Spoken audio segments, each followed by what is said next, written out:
Gracias a los dos por destinar un poquito de tiempo y hacer esta entrevista que nos pareció interesante cuando lo habíamos hablado con la decana de hacer esta entrevista y ver un poco las diferencias que hay entre la Facultad de Arquitectura de aquí de Quito con la de Alicante, que son grandes, ¿no? Y son dos realidades diferentes, ¿no? Nosotros en este momento tenemos problemas de alumnos que no tienen conexión, que tienen problemas de computadoras y tal. No creo que esto suceda en la Universidad de Alicante, pero bueno, hay experiencias comunes que nos unen en la enseñanza de la arquitectura y que son muy importantes. Hace poco tuvimos la reunión con Joaquín Malvado, fue muy interesante, nos contó el proyecto internacional en el que estaba participando. Le comentaba yo a Marco que tú tenías una movilidad internacional muy grande, José Luis, y de la cual te va a preguntar ahora, porque tú viajas mucho, has estado en Japón, en muchos países. Bueno, te comento, Marco Salazar es el director de posgrado, ¿sí? de la Facultad de Arquitectura. José Luis Oliver pues, es como decir el decano en este momento, si no me equivoco, de la Facultad de Arquitectura de Alicante, ¿no? No sé, creo que le llaman director de escuela en Alicante, si no me equivoco. Corrígeme si eso es así, José Luis. Bueno, no exactamente, pero soy el director del Departamento de Proyectos Arquitectónicos y Teoría de la Arquitectura, que es uno de los departamentos más grandes. Ya. Bueno, pues entonces, si ya les acabo de presentar y entonces si quieren empezamos con la entrevista. Marco te va a hacer algunas preguntas respecto a cómo se desenvolvió, cómo fue, cómo lo abordaron ese tema del COVID, ¿no? En la Universidad de Alicante, para que nos pueda servir de alguna manera, ¿no? Todas las apreciaciones que tuvieron ustedes y que de alguna manera pues son interesantes para nosotros. Muchas gracias. No, Y gracias. la palabra si quieres decir algo, José Luis, primero y después ya Marco te hace la entrevista. Nada, bueno, lo primero que quería decir es que muchísimas gracias por la invitación tan amable de querer contar conmigo. La verdad es que no sé si Marco lo sabe, pero bueno, para mí es un placer volver, digamos, a la FAU porque tuve la suerte y el honor de poder estar pues hace unos años desarrollando un proyecto de investigación allí. Tuve entonces la ocasión de poder conocer a compañeras y a compañeros estupendos, excelentes profesionales, de los cuales pues aprendí muchísimo y para mí pues es un enorme gusto volver a estar cerca de la UCE y cerca de la FAU, aunque sea a distancia. Entonces, pues nada, muchísimas gracias y estoy a lo que me digáis. Qué bueno, qué bueno.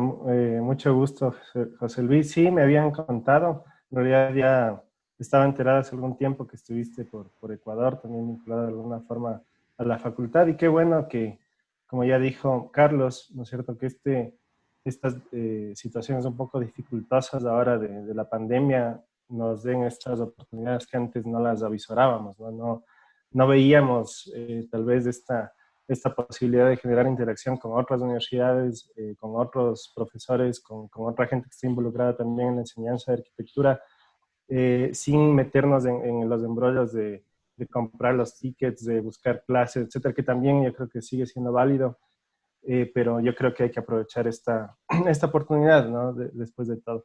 Entonces, sí, como un poco ya nos decía Carlos, lo primero que quisiéramos un poco conversar es acerca de cómo ustedes han visto, si les ha afectado o no, ¿no es cierto?, esta nueva manera de involucrarnos con entornos virtuales, más que nada desde la perspectiva de la educación en arquitectura, ¿no? No sé cómo tú lo ves, porque después de todo siempre han existido de alguna forma entornos virtuales en la educación del arquitecto, ¿no? Desde por ejemplo, las herramientas de dibujo perspectivo, ¿no? Desde el Renacimiento, de alguna forma, ya había este involucramiento en una especie de entornos virtuales, pero ahora lo vemos ya como de una forma muchísimo más literal y forzada, ¿no? Para nosotros, como decía Carlos, puede ser un poco más dificultoso ahora que estamos recién empezando a experimentar. Hay a veces situaciones económicas, por ejemplo, que en la universidad pública siempre son innegables, ¿no? Que alumnos no tienen acceso a computadores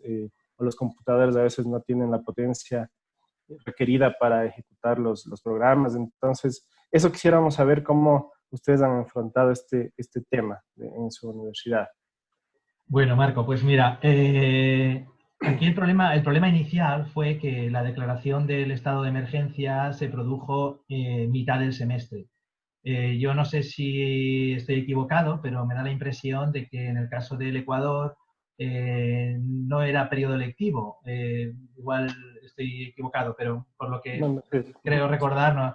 Y aquí fue así, fue en pleno semestre, en pleno periodo lectivo. Quiere decirse que todas las asignaturas estaban desarrollándose con normalidad, de acuerdo a una programación y a una planificación que era la que los profesores y las profesoras pues habían hecho, y de repente hubo que cambiar toda esa planificación. La semana previa a la declaración del estado de alarma ya se suponía que esta situación iba a evolucionar hacia un escenario donde la presencialidad iba a ser imposible, y la universidad empezó a desarrollar un plan que llamaron así en general el plan de continuidad de la docencia y el plan de continuidad de la actividad administrativa a esa situación de no presencialidad. Bueno, pues ese plan implicó así como primera acción el que ya directamente en la página web se centralizara toda la información. Creo que eso suele ser una buena idea para toda la comunidad universitaria. De manera que ahora cualquier persona que entra en la página web de la universidad puede acceder a ese entorno, que es plan de continuidad, y ahí tiene, según su perfil, toda la información relevante, sea alumno, sea profesor o sea personal administrativo. Con respecto a los alumnos y alumnas, por contestar un poco también a la pregunta que tú me hacías, ese plan establecía un mecanismo específico de ayuda con dos vertientes, de software y de hardware. Hay algunos alumnos que, sobre todo alumnos, nosotros acogemos, el profesor Carlos Cárdenas lo sabe, muchos alumnos del norte de África, por acuerdos que tiene España con países del Magreb, con Argelia, con Marruecos, sobre todo, Marruecos y Argelia. Y son quizá esos alumnos, o también muchos alumnos que acogemos tanto dentro del programa Erasmus como dentro de otros programas fuera de la Unión Europea. Y esta situación pues les pilló aquí. Entonces, pues a lo mejor no tenían en sus departamentos pues una conexión de internet suficientemente rápida, o como tú acabas de decir, a lo mejor no tenían un ordenador, una computadora suficientemente capaz, ¿no? Bueno, pues la universidad puso un servicio para que el alumnado lo comunicara, y la universidad costeaba todos los costes de una conexión de fibra óptica, o les facilitaba los equipos necesarios. Eso con respecto al alumnado. Con respecto al profesorado, oye, si hablo mucho y me quieres cortar, en cualquier momento me cortas. Con respecto al profesorado, pues digamos que se le planteó al profesorado básicamente dos alternativas de docencia. Una era una alternativa de docencia síncrona, es decir, que fuera en directo, y otra que fuera asíncrona. En el caso de la docencia síncrona, la Universidad de Alicante, con quien tiene, digamos, la licencia que tiene comprada es con Meet, con Google Meet, y entonces pues todos los profesores pues tenían asignada una aula virtual, una sala virtual, no sé, supongo que si usáis el Teams o el Meet, o todos funcionan más o menos parecido. Pero bueno, la licencia que tiene la universidad, como te digo, es con esa marca, con esa plataforma. Y entonces, pues, se ponía esa aula virtual, digamos. Y, por el otro lado, la docencia asíncrona era pues que el profesorado grababa sus materiales utilizando la Universidad de Alicante. También el profesor Carlos Cárdenas te puede explicarlo. Tenía una plataforma virtual, se llama UACloud, y tiene muchas aplicaciones que te permiten como profesor pues grabar vídeos, subirlos, ponerlos allí a disposición, digamos, del alumnado, ¿no? En ese caso, lo que sí que se pedía era que durante el horario de clase el profesorado estuviera disponible para que el alumnado no se sintiera de repente completamente abandonado. Esta es una situación Marco, como sabes, totalmente indeseable porque ha sido forzada por unas circunstancias que no hemos elegido y que ha generado sin ninguna duda muchísimas incertidumbres a todo el colectivo, tanto profesorado como alumnado. Entonces, la universidad ha estado, creo que, pendiente de que el alumnado no se sintiera completamente, de repente, pues como desolado, ¿no? Por una situación cargada de incertidumbres, ¿no? En general se ha usado esa plataforma y luego pues hay algunos profesores que no sé, porque están más acostumbrados, pues han usado el Zoom, como estamos usando ahora nosotros, o incluso otro tipo de plataformas como el Discord, que no sé si lo conocen, es una plataforma que suelen usar los gamers, The gamers, ajá, sí. pero que te permite también mucha agilidad para compartir materiales y digamos que esas han sido las, así contado en general. Ahora si quieres después volvemos un poquito con más de detalle, pero como me has hecho una pregunta genérica, pues eso ha sido un poco en general. Ya, sí, sí, qué bueno, porque esto creo que nos da algunas pistas de cómo nosotros podemos ir sobrellevando lo que se nos viene, ¿no? Ya empezamos clases igual la próxima semana. Como tú decías, es cierto, al menos en el caso de la universidad, la pandemia nos sorprendió, digamos, justamente en el intersemestre, de tal forma que tuvimos un poco de tiempo para prever las actividades que podríamos realizar a cabo, ¿no? Pero el problema de alguna forma que tuvimos o que estamos teniendo, por dos hilo problema, ¿no? Yo creo que lo vamos a afrontar igual de una manera bastante positiva, pero es que nosotros no hemos tenido este acercamiento a estas herramientas virtuales, ¿no? Ha sido un poco más presencial siempre la actividad entre profesores y alumnos, y eso me lleva igual a la segunda pregunta que te quería hacer. En la arquitectura tú sabes que es muy tradicional, ¿no es cierto? El proceso de enseñanza-aprendizaje directamente vinculando al profesor con el alumno. Es más, las clases de taller, las clases de diseño arquitectónico, que tú tienes mucha experiencia en esto, siempre han estado tradicionalmente vinculadas con hacer modelos a mano, ¿no es cierto? Hay también en ciertas escuelas de pensamiento en la arquitectura esta relación muy perceptiva con la materialidad de los objetos que se van produciendo como de alguna forma la premonición de un proyecto arquitectónico. Entonces, ¿cómo tú ves este cambio o cómo ustedes han enfrentado? No sé si ya tienen un poco más de experiencia igual en romper estas barreras físicas o es nuevo igual para ustedes. A ver, no, me parece la pregunta más oportuna. O sea, piensa que en el caso de las asignaturas que ya estaban en marcha, pues como te decía antes, este proceso ha sucedido en mitad del semestre y por lo tanto pues había una parte de la docencia que ya se había producido y aunque ha sido un proceso seguramente traumático, pero también hay que decir que tanto el alumnado como el profesorado pues ha tenido previamente pues esos 2 meses o 3 meses que ya habían sucedido previamente y que de alguna manera ha hecho que no sea un desastre absoluto, digamos, la situación, ¿no? El problema es qué hacemos ahora para el semestre. Nuestro semestre empieza normalmente en septiembre. Nosotros tenemos el primer semestre, que es desde septiembre hasta Navidad, y el segundo semestre, que es desde enero pues hasta junio, digamos, ¿no? Luego los exámenes de julio. Entonces, ¿qué pasará en septiembre, no? Está claro que toda Europa y España, por supuesto, está ahora mismo en un proceso que llaman de desescalada, ¿no? Ya pues casi se ha reducido mucho el número de... Ya no es un problema sanitario el COVID.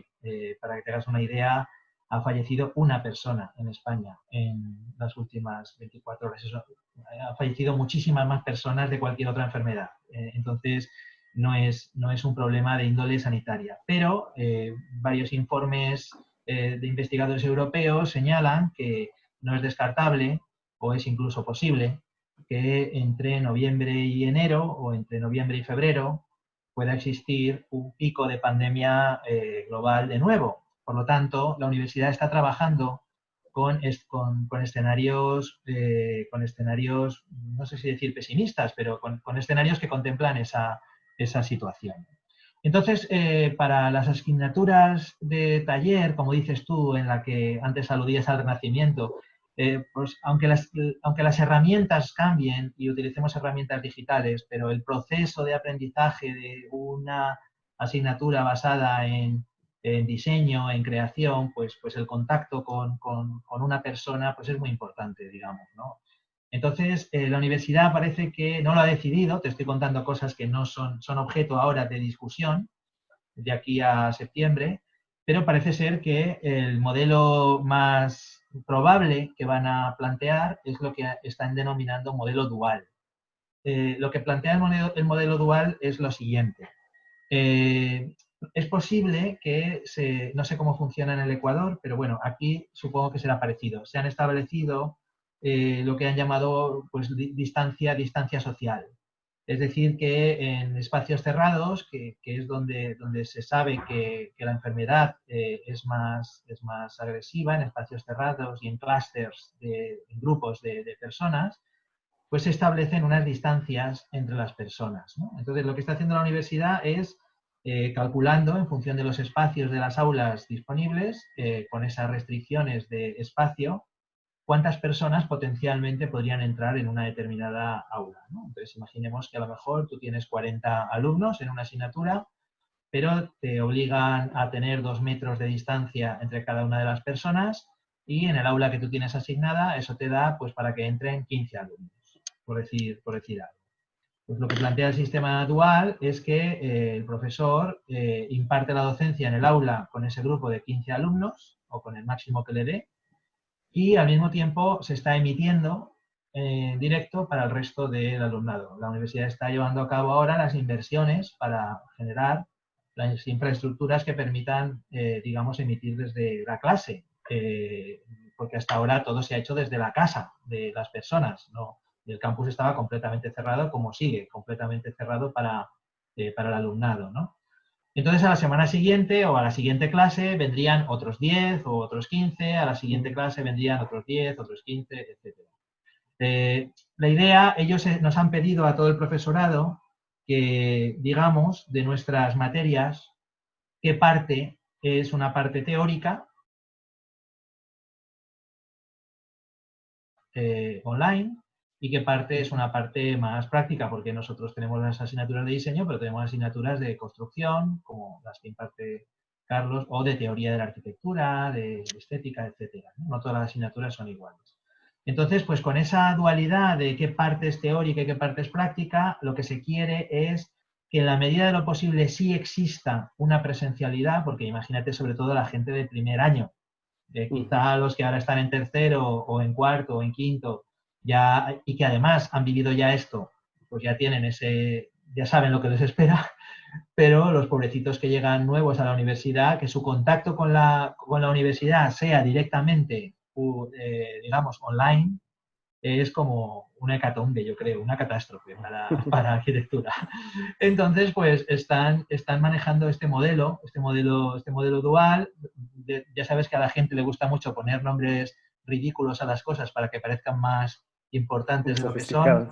Y entonces lo llaman un modelo de presencialidad online y de presencialidad física, para morirse de la risa. Pero esto a los políticos de nuestras universidades les encanta, ¿no? Entonces, probablemente ese será el modelo que se haga, aunque como te digo, Marco, todavía no es una decisión. Lo que sí que se ha hecho es, utilizando herramientas virtuales, nos han ido preguntando qué imparte usted, qué parte de la docencia considera que requeriría una presencialidad insustituible, y qué parte de la docencia considera que, aunque sea peor, se podría impartir, digamos, online. Claro, claro, es justamente es un poco el problema, digamos, al que nos estamos enfrentando hoy por hoy, ¿no? Justamente esto que tú mencionas ha sido un motivo de discusión entre docentes, más que nada de taller, porque nos hemos dado cuenta, obviamente, que el primer contacto del alumno con la universidad, el alumno primerizo, ¿no es cierto?, de los primeros años, si va a ser a través de un medio virtual como este, va a ser totalmente distinto. Vamos a tener una generación tal vez totalmente distinta de alumnos que los que sí tuvieron este contacto directo con las aulas, ¿no? Y eso nos va a tocar asumir a nosotros de alguna forma, porque todavía no tenemos muy avisorado, digamos, desde el sistema un poco más general de educación, cómo se va ya a acercar a la presencialidad física las clases, ¿no? Pero, digamos, es una preocupación compartida, ¿no? Entonces, lo que de alguna forma tú nos estás diciendo es que sí, tú consideras que es muy necesario que así sea de una forma muy paulatina o de una forma más controlada, existe esta relación física. Yo creo que sí, De Marco, pronto mira, se está rompiendo. sí.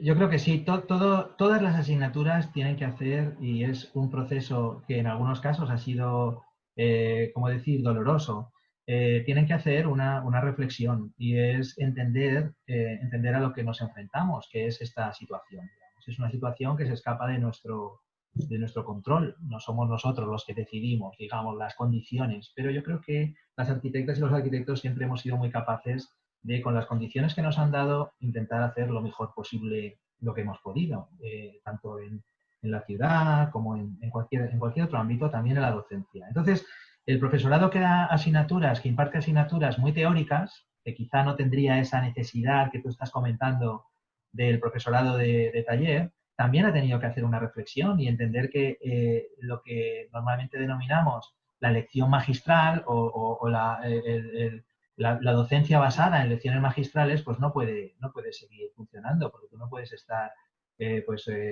una hora y media hablando a un puntito blanco como el que yo estoy mirando aquí, porque ese es otro tema. No sé cómo funciona en el Ecuador, pero en España la ley de protección de datos hace que el alumnado no tiene por qué tener la cámara conectada o tiene derecho a no tener la cámara conectada. O tú como profesor no puedes obligarles a que pongan la cámara porque es una invasión, digamos, en su privacidad, ¿no? Entonces, pues, imagínate dar una clase de una hora y media viendo la pantalla con la letra mayúscula de todos los que están, o se supone que están, o no se sabe si están. Luego, la estructura de la docencia de las clases teóricas también debe redefinirse. Probablemente esto que siempre se ha llamado, no sé cómo lo llamáis vosotros, la lección invertida o flipped class o los nombres que le suele dar, pues es quizá el formato, ¿no? Es que pues tú les das ciertos materiales para que ellos los elaboren y digamos que es como al revés, son ellos los que te van contando ciertas cosas y a partir de ahí tú vas construyendo el relato de la clase teórica, digamos, ¿no? Pero, por ejemplo, un problema muy peliagudo ha sido el tema de los exámenes, cómo se hacen los exámenes de unas asignaturas teóricas en este contexto. Evidentemente, sabiendo que tú no puedes obligar a nadie a tener la cámara encendida, pues nada, pues tienes que entender que no se puede hacer un examen, como normalmente un examen teórico, como normalmente se planteaba.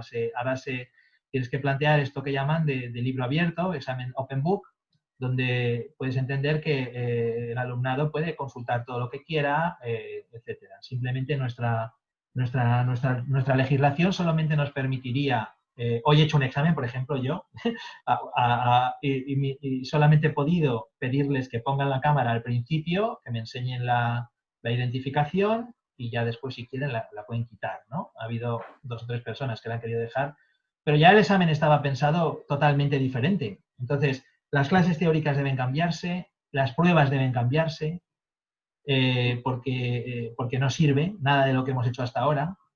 Y eso exige, también te lo digo, Marco, y a Carlos también, que es profesor, ha exigido.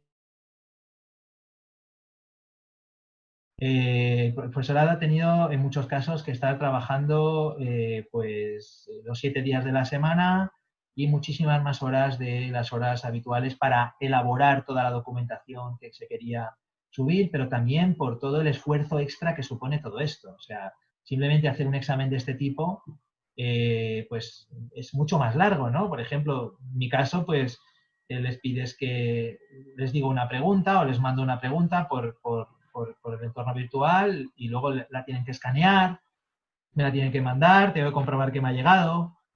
O sea, tiene todo un proceso que hace que todo sea muy pesado, muy largo. Y Marco y Carlos, paciencia máxima, intentar pensar que esto, de verdad, por mucho que uno intente positivarlo, es una situación indeseable. Esa es la realidad. Eso no quiere decir que no lo hagamos bien, pero es una situación indeseable y en gran medida el éxito va a depender, a mi juicio, de la suma de 3 o 4 factores. Unos son tecnológicos, Marco, que son los que tú decías al principio. Para que todo esto funcione tiene que haber buenas conexiones, tiene que haber equipos de una cierta calidad, porque si no todo es insoportable. Pero también mucha generosidad por parte del profesorado y por parte del alumnado. Y en ambos casos, pues habrá un porcentaje de personas que quieran ofrecer esa generosidad y habrá un porcentaje de personas que no lo quieran. Por parte del profesorado, pues porque entiendan que ahora me voy a tener que poner, a lo mejor es gente más mayor, o que se le hace un mundo cuando piensa en este tipo de tecnologías, los hay, ¿no? ¿qué es lo que ha sucedido? Pues que en España, no sé, ahora mismo no recuerdo cuál es la de jubilación en el Ecuador. En España puedes jubilarte a los 65, pero en la universidad, si quieres, puedes retrasarlo hasta los 70, ¿no? Y de hecho es una edad muy buena para un profesor o una profesora, no es nadie. Y entonces lo que ha pasado es que esto ha servido para que muchos que tenían 68 o así digan, bueno, no, yo me jubilo. Yo no, yo el año que viene no me voy a, esto no me lo echo a la espalda, con lo bien que voy a estar en mi casa viendo Netflix. Entonces ha servido un poco para eso, ¿no? Pero ya te digo, es tecnología y es generosidad. Y en ese sentido, la universidad, si me permites la sugerencia, Marco, y si tenéis la ocasión de comentarlo con la decana, con personas que tengan una responsabilidad, yo te lo digo en mi condición de director de departamento, que como ha dicho Carlos, es difícil decir a qué equivaldría allí porque es una estructura totalmente distinta, pero sí sería algo parecido también en cuanto a responsabilidad a un decano, pero no es lo mismo. En mi condición de director de departamento he usado muchísimo tiempo en hablar con la gente. Fundamental que se consiga la complicidad del profesorado y del alumnado. Porque como todo el mundo empieza a haber dificultades en todo, y las hay, esto no sale.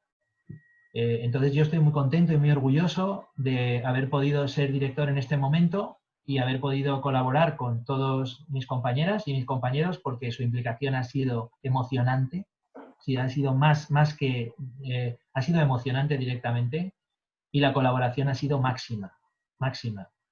Pero me consta que hay otras facultades que no ha sido así y que han tenido muchas más dificultades, ¿no? Sí, es cierto. Y esta reflexión que haces me parece muy, muy pertinente, ¿no? Ahora que nosotros estamos empezando a probar un poco de qué se trata este tipo de conexiones que a las cuales no estamos acostumbrados, es algo que coincido contigo. Hoy más que nunca se ve qué tan colaborativos podemos llegar a ser, ¿no es cierto? Para que salgan las cosas y si no nos juntamos, no hablamos, simplemente las cosas estancan. Y es algo que reflexionábamos con otros docentes también en una reunión que tuvimos, que el estar encerrados en la casa nos ha obligado a concentrarnos mucho más en ciertas cosas que antes las dejábamos en segundo plano. Cuando tenemos una reunión estamos totalmente metidos ahí, sacamos conclusiones, hay más trabajo. Entonces, de alguna forma, si hay que sacar algo positivo, de pronto eso es positivo. Otra cosa que tú decías que me parece interesante, el cómo no es una cuestión simplemente de adaptar la lógica presencial a las clases virtuales, sino empezar a repensar, ¿no es cierto?, cómo tal vez el papel del profesor ya no es el del policía que tiene que controlar todo, sino que empieza a ser un poco más horizontal la relación entre los profesores y los alumnos, de tal forma que el conocimiento ya es más colaborativo y no solamente impuesto por el profesor. Y eso yo creo que amerita igual otra pregunta. ¿Tú crees que este tipo de reinvenciones que ustedes han suscitado en su universidad, crees que puedan perdurar a pesar de la pandemia? Es decir, estos nuevos modos de tomar examen, por ejemplo, ¿no? Ya, pues Marco, hay algunas que espero que no. A ver, hablando en serio, sí que es verdad que entiendo que ha habido un aprendizaje y creo que ese aprendizaje tiene aspectos positivos. Entiendo también y creo que lo que tú has comentado es cierto, el trabajo ha sido muy intenso y rinde mucho, realmente.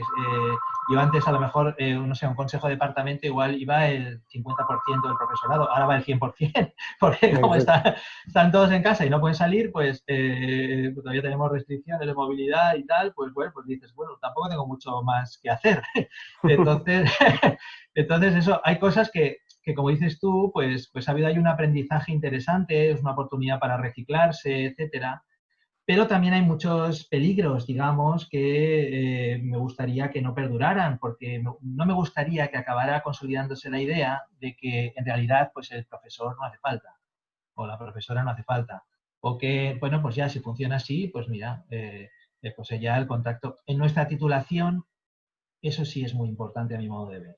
Es posible que haya otro tipo de formación, de titulaciones, donde quizá no sea tan relevante, pero yo entiendo que en nuestra titulación, que trabajamos, como todos sabemos, con procesos creativos, sí que es muy importante, porque yo creo que tú, vamos, eres profesor, Carlos es profesor, yo soy profesor.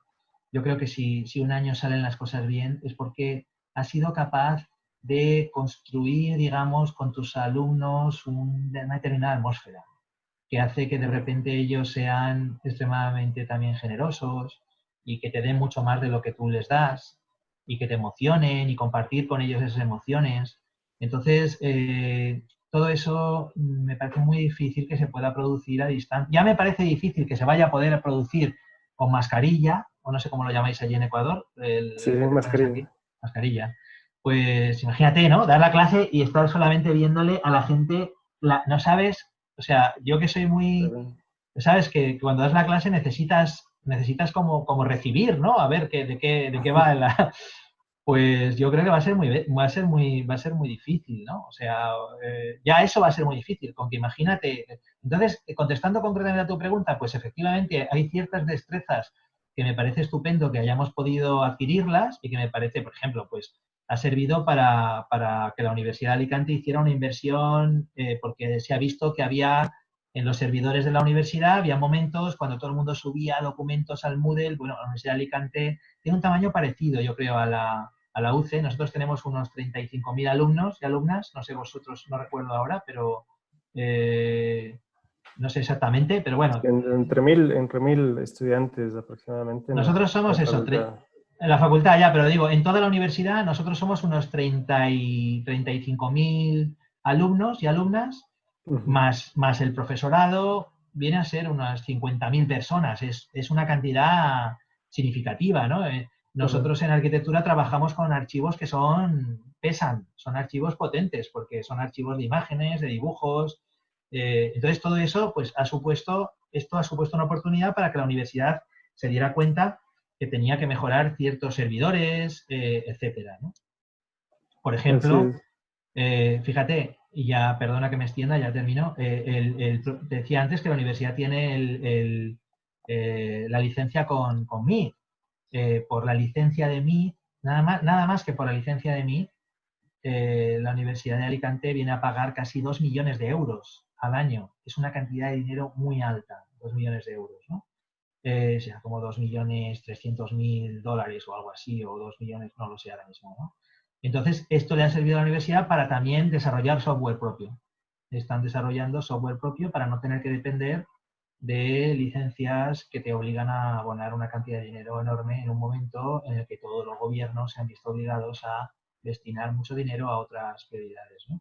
Luego hay cosas positivas, pero desde luego a mí me gustaría que no se consolidaran ciertas otras cosas y que Sí. siguiera valorándose como algo precioso la relación entre el profesorado y el alumnado, la relación directa, ¿no? Ya, sí, sí. Es interesante, ¿no? Lo que tú mencionas de este proceso de desencantamiento, de alguna forma que estamos atravesando, tanto por las mascarillas como por el computador, que nos permite, o mejor dicho, no nos permite ver las emociones de alguna forma, no permite este contacto emocional con los otros. Y eso yo creo que se puede atar a esta otra pregunta que también hace referencia a lo que nos decía Carlos al inicio, sobre qué tan importante tú ves en general, ¿no? Tanto relacionado con la pandemia como en general, los procesos de aprendizaje in situ, ¿no es cierto?, del arquitecto. Tú sabes, porque eres profesor también de historia y de taller, ¿no es cierto?, de proyectos de arquitectura, que es muy tradicional esta actividad del reconocimiento de obras in situ para tener un apego igual casi emocional, ¿no? de la arquitectura, no solamente el hecho de saber cómo es un edificio, sino de conocer, de tener estas experiencias. Eh, en la École de Bellas Artes de París, por ejemplo, se hacían los Grand Prix para que vayan a conocer y a palpar un poco los monumentos romanos.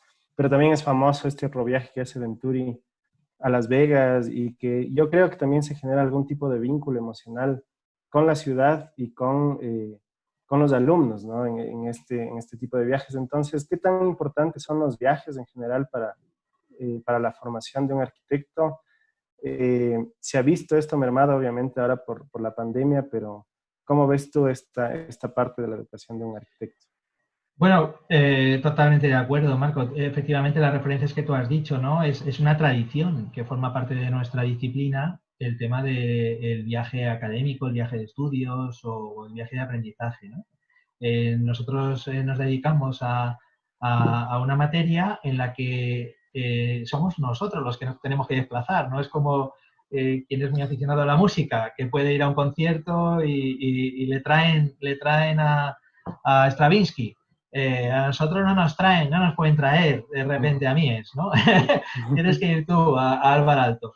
Entonces, yo siempre hemos creído mucho en eso, hemos creído mucho y hemos organizado de manera sistemática ese tipo de viajes.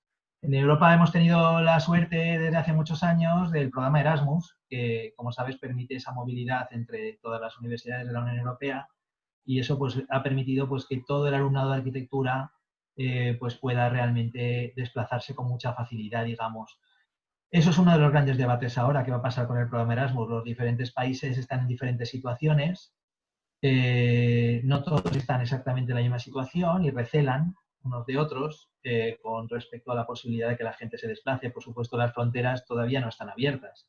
No están abiertas en el caso de España ni siquiera entre comunidades autónomas distintas, aunque mucho menos con otros países. Se espera que a finales de junio o a principios de julio pues ya se empiece a recuperar esa movilidad internacional dentro de Europa y que eso pues por lo menos permita recuperar el programa Erasmus y por supuesto plantear esos viajes que, como dices tú, para mí son insustituibles porque en esos viajes compartes con un grupo de personas la emoción de la arquitectura, ¿no? O sea, normalmente en el aula, en la clase, todo está mediatizado por el hecho de que hay que aprobar una asignatura, hay que evaluarla, pero un viaje es otra cosa. Un viaje bien organizado, un viaje bien planificado, es la experiencia placentera de disfrutar. Lo hacemos porque disfrutamos con la arquitectura como hay personas que disfrutan con la música, como te decía antes. Nosotros lo que nos vuelve locos es eso, es entrar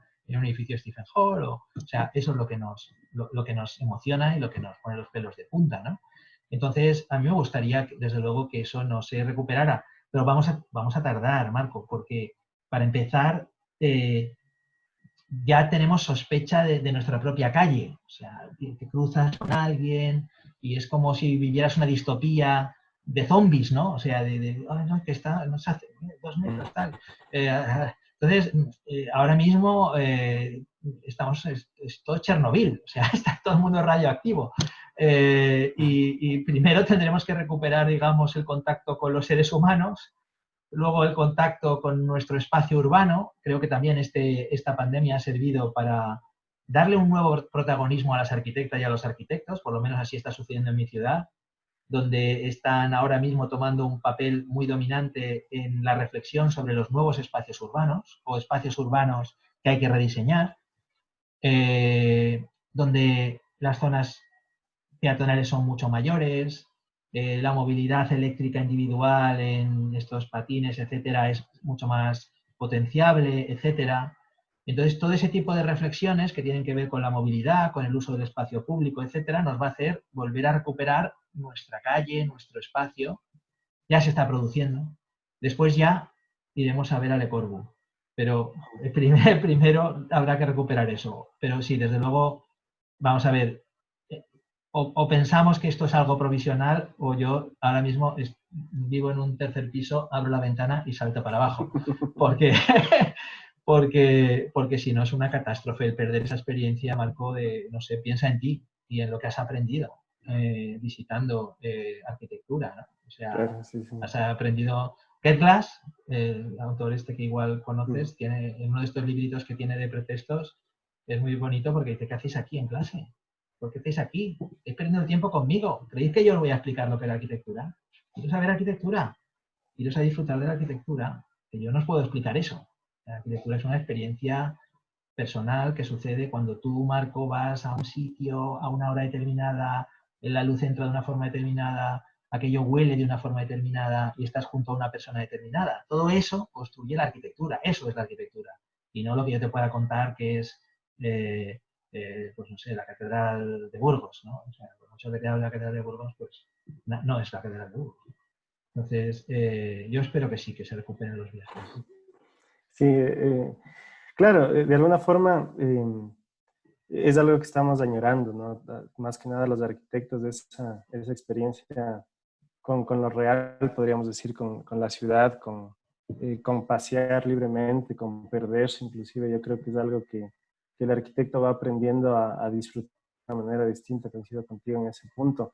Y para adentrarnos un poco en algunos asuntos que también nos interesaba conocer, José Luis, yo te quería preguntar, ya fuera del entorno de la pandemia, si nos puedes dar un panorama amplio de cómo está organizada la Facultad de Arquitectura en tu caso, cuál es el papel de las materias adicionales, ¿no es cierto? Que es algo que está ahora también generando mucha discusión en nuestra facultad, cómo se incorporan las demás materias, ¿no es cierto?, a la materia principal, que es la de taller de arquitectura o de proyectos arquitectónicos. Y también otro debate que está muy en el aire, podríamos decir, es cómo la arquitectura se empieza a relacionar con otras disciplinas, ¿no? Y entonces, no sé cómo tú lo ves desde tu experiencia, cómo lo llevan a cabo, cuál es tu criterio. Bueno, pues te contesto las dos cosas que me has planteado, ¿no? La primera, cómo se organizan los estudios, ¿no? En general, sabes que nosotros, pues en toda Europa se hizo lo que se llamó el Plan Bolonia, que establecía pues una serie de grados y de másteres, ¿no? En el caso de arquitectura, normalmente esos grados duran 4 años y los másteres duran 2 años. En el caso concreto de arquitectura se pensó que 4 años era imposible para conseguir la formación mínima que se requería, y entonces se tomó una decisión que la separa del resto de las disciplinas. Y es que arquitectura y solo arquitectura en España tiene una estructura que son 5 años, es decir, 10 semestres de grado, más 2 semestres más de máster habilitante, que se llama. Es un máster obligatorio para ejercer la profesión de la arquitectura. De manera que el grado en sí mismo no sirve para ejercer la profesión de la arquitectura. Tienes que hacer el grado y el máster habilitante. Ese máster habilitante es diferente a otros másteres que puede haber de especialización, digamos. Está entendido ese máster habilitante como una especie de continuación o culminación del grado. Entonces, nosotros en España, el profesor Carlos Cárdenas también te lo puede explicar si quieres con más detalle, te lo puedo hacer yo muy brevemente. Bueno, los arquitectos y las arquitectas asumimos responsabilidades en ámbitos de construcción y de estructuras. Por tanto, la carrera está estructurada con una serie de áreas que se llaman troncales, ¿no? Supongo que allí también, troncales, son los troncos, y otras áreas que son pues optativas o no son troncales y obligatorias, ¿no? Una de ellas es el área tecnológica, que es un área troncal. Los alumnos tienen materias desde el primer semestre, como quien dice, hasta el semestre 10 y luego en el máster. Otra es urbanismo y ordenación del territorio, también es un área troncal, lo quieras o no. Luego ya si quieres haces un máster de especialización de urbanismo, pero tienes que hacer todo el grado más el máster habilitante con urbanismo. Otra es el área de diseño, que sería como el proyecto arquitectónico.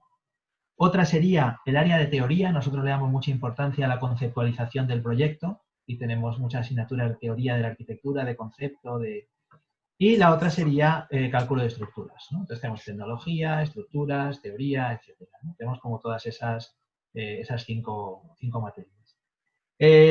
¿Están o no están relacionadas con proyectos? Pues depende mucho de la voluntad de las personas y no tanto de la estructura del plan. Y eso tiene que ver también con la segunda pregunta que has planteado, que es la pregunta de la relación con otras disciplinas. Depende de la voluntad de las personas, ¿no? Por ejemplo, nosotros tenemos profesores y profesoras que plantean en su clase de proyectos de diseño arquitectónico un trabajo conjunto, como hace, por ejemplo, el profesor José Carrasco, con estudiantes. Este año lo ha planteado con estudiantes de filología inglesa y con estudiantes de sociología. y por increíble que parezca ha sido capaz de hacer un enunciado donde han trabajado los 3 tipos de estudiantes, cada uno con su profesor, ¿no? Han partido de una novela de Ford, donde hay una descripción de un territorio y cada uno lo ha analizado desde un punto de vista y luego han producido con equipos conjuntos. ¿Cuál es el problema? Que todo esto requiere, como siempre decía antes, mucha generosidad y mucho esfuerzo, porque la estructura en principio no lo favorece. Tiene que ser la decisión personal de alguien. Luego, tanto la vinculación del área de proyectos con otras materias como la vinculación de las materias con otras disciplinas no está predeterminada ni favorecida directamente por nuestro plan de estudios. Si se produce es por la voluntad decidida de determinados profesores o de determinadas profesoras que lo quieren plantear así. Yo creo mucho en eso que tú, por decirte un ejemplo y hablar de mí y no de otras personas. La investigación está formado como los 3, digamos, investigadores principales. Somos yo, que soy arquitecto, y un físico y un matemático especializado en criptografía. Es decir, que imagínate qué grupo más raro. Pues llevamos el grupo este de investigación pues por lo menos 10 o 12 años, ¿no?, funcionando, ¿no? Entonces yo sí creo en esa multidisciplinaridad, pero igual en las materias como en la investigación, como en el doctorado, creo que al final es todo voluntad personal. Y no, creo que forma parte de nuestro trabajo también, pues como hacer un poco lo que queramos con las normas y con el sistema, ¿no? O sea, a veces me daba la impresión, y no lo estoy diciendo como una crítica, Marco? Es como algo positivo incluso, pero cuando estuve allí en el Ecuador me da la impresión que a veces el Ecuador es muy rígido para, para ese tipo de transgresiones, que en realidad son las transgresiones que hacen progresar el conocimiento. Cuando a alguien se le ocurre hacer algo que está fuera de absoluto una crítica, ¿no? No quiero ser, simplemente era una impresión, ¿no? Es bastante cierto, es justamente por eso que preguntaba, porque creo que nosotros no hemos tenido todavía una experiencia, bueno, digamos, es otro tipo de costumbres tal vez, ¿no? De estar muy empeñados a veces en ser muy rígidos con respecto a las normas, ¿no? Con cumplir, digamos, las disposiciones más que nada en la parte académica. También estamos de alguna forma inmiscuidos en mucha burocracia, los profesores en general aquí en Ecuador. Hacemos, no sé cómo sea en España, pero nosotros estamos Bueno, pues siempre a cargo de una gran cantidad de documentación, ¿no? la burocracia siempre es horrible y siempre es un rollo. Lo que sí que es verdad es que yo no creo que haya ningún sitio que sea mejor que otro ni peor, ¿no? Exacto. Todo Sí. tiene su... Es decir, que yo aquí no estoy compartiendo mi experiencia porque piense que sea mejor, sino porque es la mía, Ujú. y porque me preguntas, ¿no? Pero De sí que es acuerdo. verdad que quizá nosotros tenemos a lo mejor menos carga docente en general. Yo recuerdo en el Ecuador ver a mis compañeras y a mis compañeros de la FAU todo el día casi con la lengua afuera de clases y realmente había muy poquito espacio para la investigación o para otro tipo de cosas porque el esfuerzo era ya muy importante, digamos, ¿no? Por ejemplo, para nosotros es bastante sencillo impartir clase en un semestre y tener otro semestre simplemente para investigación. Y eso la universidad nuestra tiene muchísimos defectos y muchísimos problemas, pero esto en concreto me parece una buena cosa, porque realmente te permite como organizarte bien. Yo recuerdo a la gente con la que compartí mi experiencia allí y la verdad es que los veía todo el día, a los pobres y a las pobres los veía todo el día ahí, no daban más, el día no daba más. Aquí los profesores no estamos particularmente bien pagados, pero también es verdad que nuestros compromisos profesionales no nos impiden hacer otro tipo de actividades de investigación, ¿eh? No estoy diciendo actividades profesionales, ¿no? Sí, sí, es cierto. Es algo que sí está pasando ahora. Bueno, sí tenemos ciertas horas de dedicación para investigación, para proyectos de vinculación, etcétera, pero parece que todo está todavía un poco encaminado en la cuestión burocrática. Como tú dices, sería fabuloso, por ejemplo, estos estos periodos largos para investigar, para dedicarse a un tema en concreto. Me parece que es una experiencia positiva que tal vez se la pueda empezar a considerar aquí también.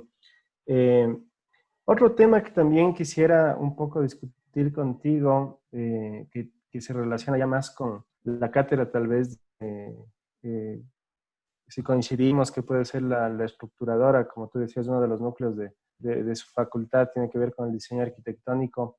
En cuanto a la cátedra, ¿no es cierto?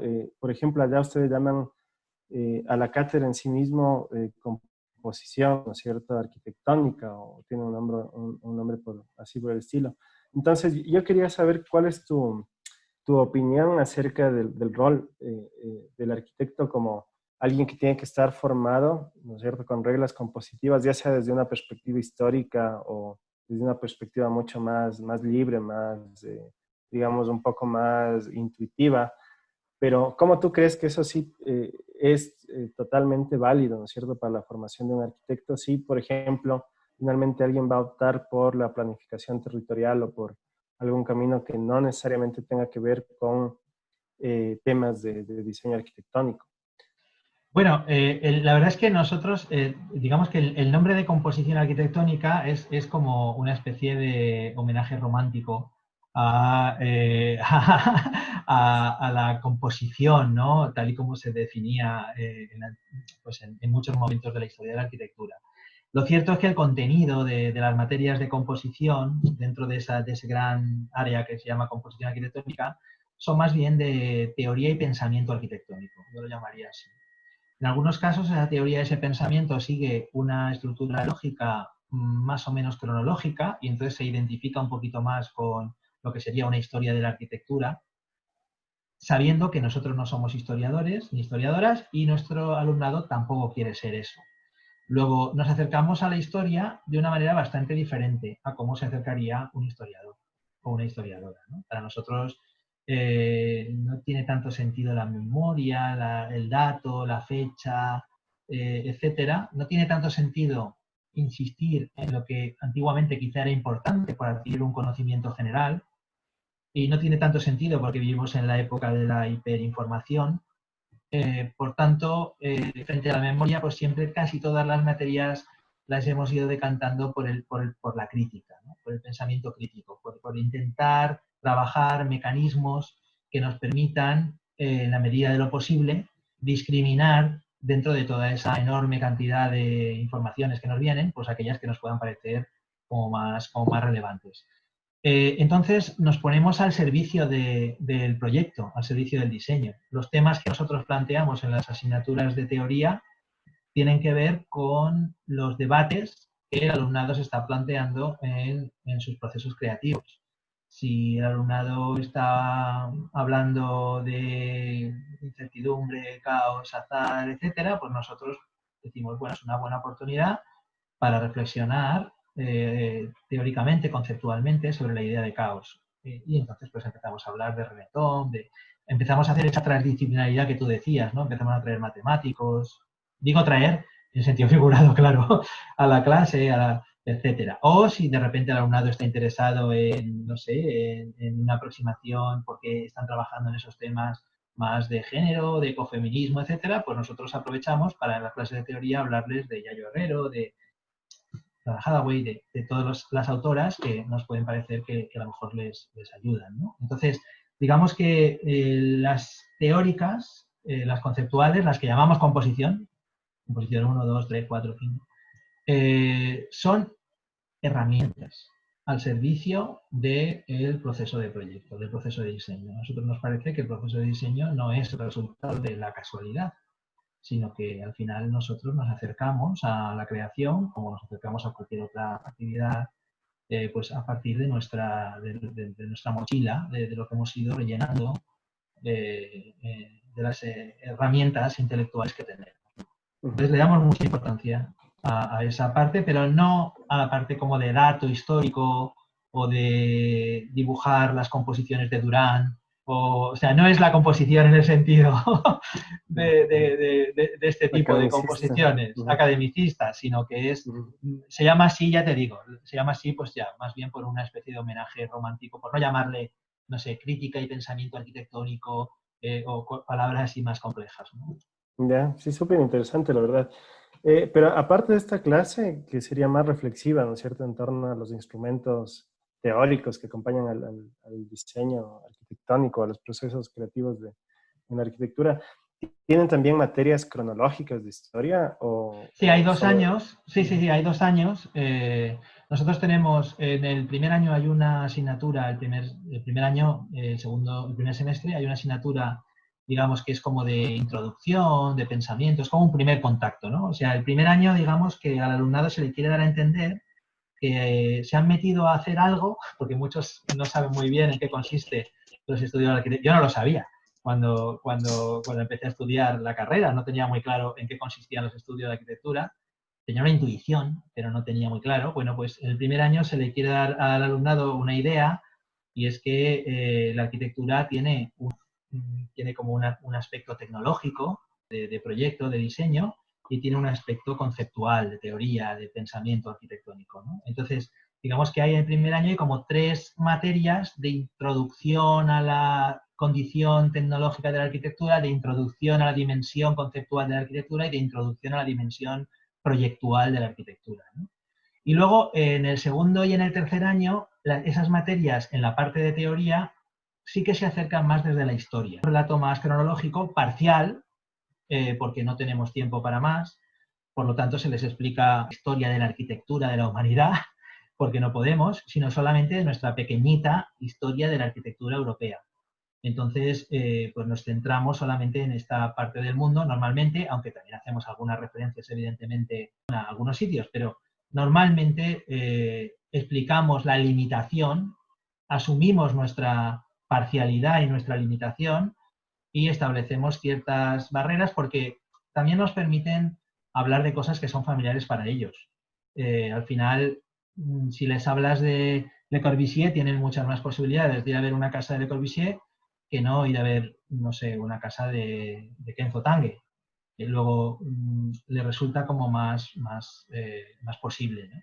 Tienen esos 2 años y luego vienen otros años donde ya se habla más de conceptos, ¿no? La aproximación es más del concepto a veces pues el concepto de piel en arquitectura y entonces ya hablas pues, de los sensores y haces como una aproximación que te permite contemplar la dimensión perceptual de la arquitectura, sensual, de los sentidos, etcétera, y así, ¿no? Entonces son un primer año como más de introducción, 2 años que son como más de desarrollo cronológico, en el sentido que tú decías, y el resto de los años que son más como de teoría de la arquitectura, de concepto, de crítica arquitectónica en general, ¿no? Muy interesante, porque acá tenemos un sistema que es radicalmente distinto, ¿no?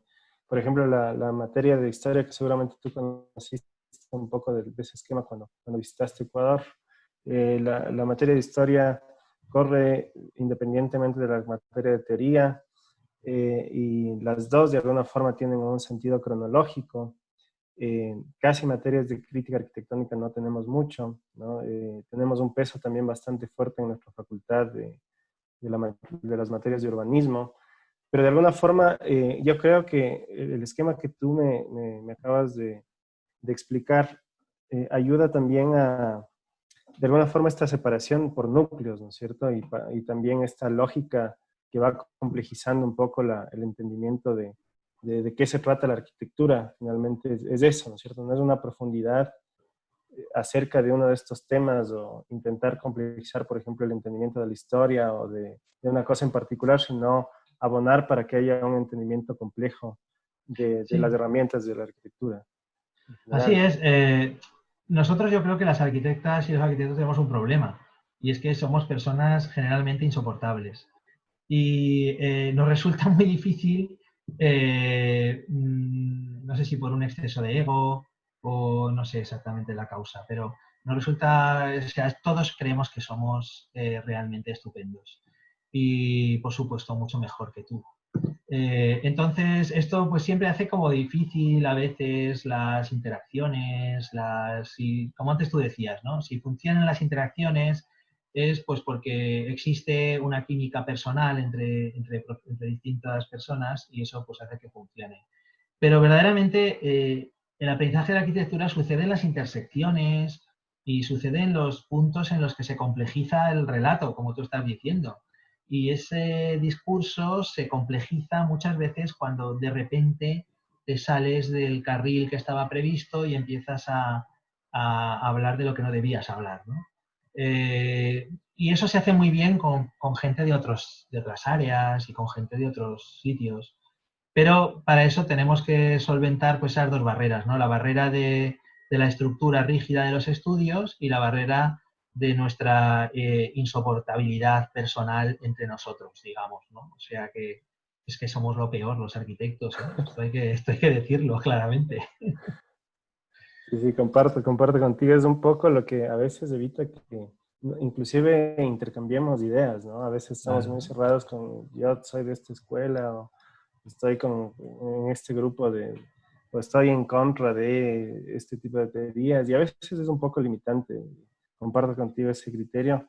Yo creo que Y cuando te vas haciendo, Marco, cuando te vas haciendo viejo como yo, vas dándote cuenta que no merece la pena gastar demasiada energía en determinadas situaciones que a lo mejor cuando eres más joven y tienes más energía, pues te parece que son muy relevantes. Yo, por ejemplo, cada vez soy menos taxativo, ¿no? O sea, creo que realmente relativizo absolutamente todo y, no sé, yo llevo dando clase como 23 o 24 años y de verdad te digo que de lo que estoy seguro es de lo que poco que sé. Entonces, cada vez que vas pasando más años, pues vas como abriéndote mucho más a, a la fortuna de poder en un momento dado compartir algo con alguien que es alguien del que puedes aprender, ¿no? Como me pasó a mí cuando fui al Ecuador, ¿no? Que tuve la suerte de poder compartir muchos momentos con personas estupendas de las que aprendí muchísimas cosas, ¿no? Entonces es simplemente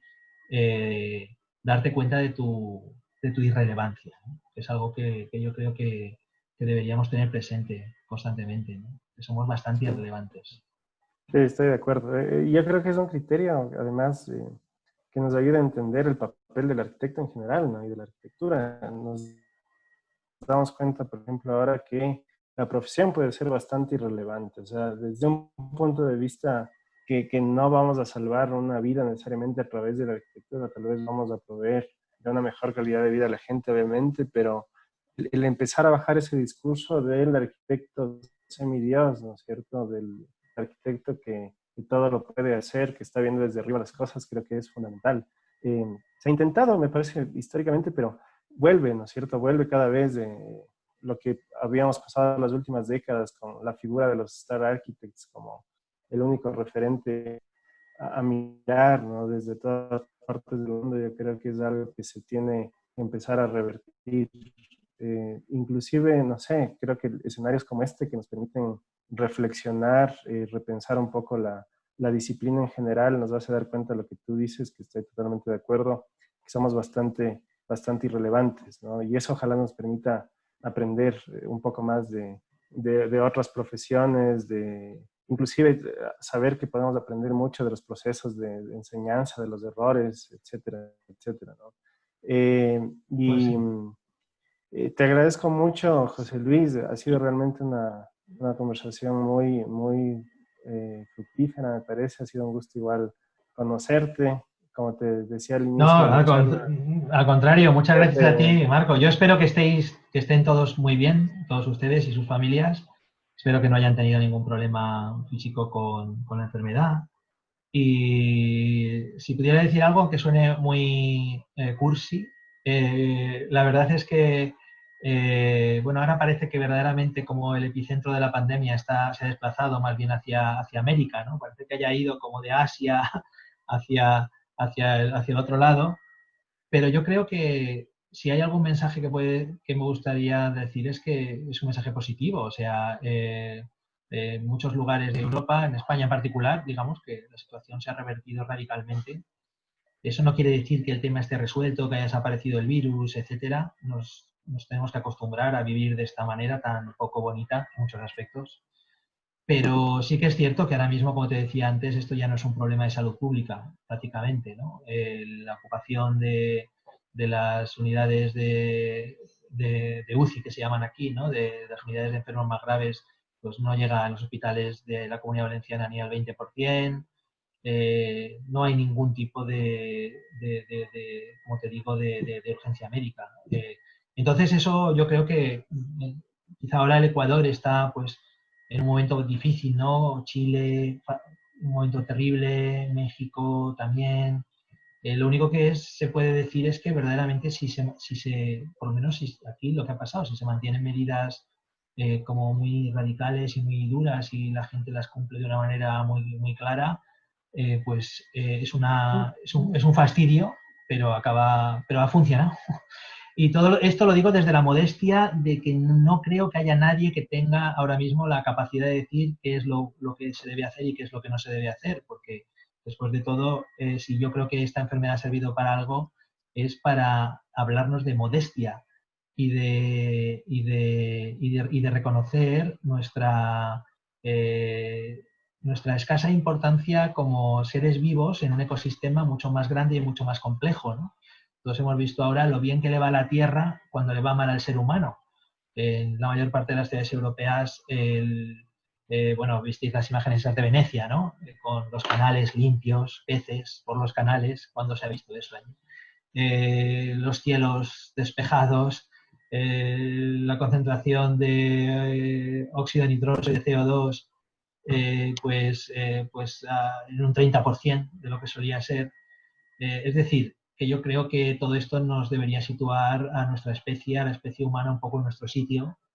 Y con la modestia de saber que nadie sabe mucho, pues sí que me gustaría pues como daros una especie de esperanza en el sentido de que se revierte la situación, la cosa cambia y de repente pues se ve la luz al final del primer túnel. Supongo que luego habrá otros túneles, pero de este túnel ya se ve la luz.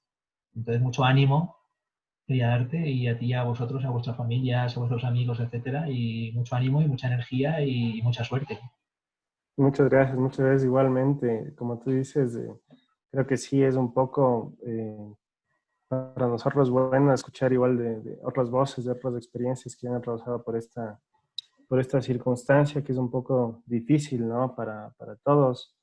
Igual esperando que todo esté bien por allá, que tu familia, amigos, etcétera, estén y todos a salvo. Bueno, ahorita, como tú dices, ya están recuperándose de la pandemia. Nosotros acá estamos apenas empezando ya igual el proceso de salir de la cuarentena que estaba un poco impuesta. Entonces, te agradezco mucho igual por los deseos y te agradezco igual por tu tiempo, ¿no?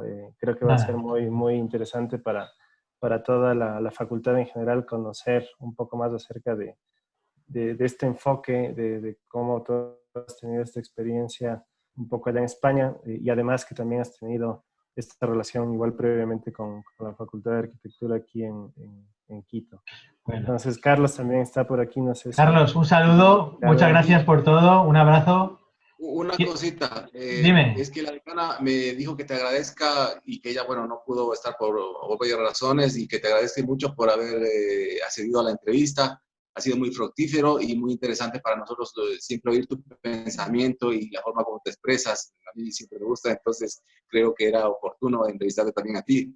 Para que nos pues nada, gracias a ti, gracias a la decana, gracias a ti, gracias a la decana. Un saludo. Un saludo también, si me lo permitís, a todas las personas que tuve la suerte de conocer. Espero que vean el vídeo y que nos sirva. Y nada, pues ojalá esto pase y ojalá yo pueda volver a Quito, donde guardo recuerdos tan bonitos y donde me gustaría muchísimo pues poder volver en algún momento a ese país tan hermoso que es el Ecuador, ¿no? Gracias, José Luis. Muchas gracias. Tuve problemas con me fui unos momentos porque se me fue el internet en casa y recién estoy con el celular, ¿sabes? O sea que siguiendo tuve que... Pero bueno, cosas que pasan. Bueno, un abrazo y gracias, Marco. Un abrazo y gracias, Marco, y gracias, Carlos. Un abrazo, muchas gracias. Gracias por... Hasta luego. Gracias, que pases bien. Adiós. Hasta luego. Igualmente, adiós. Adiós.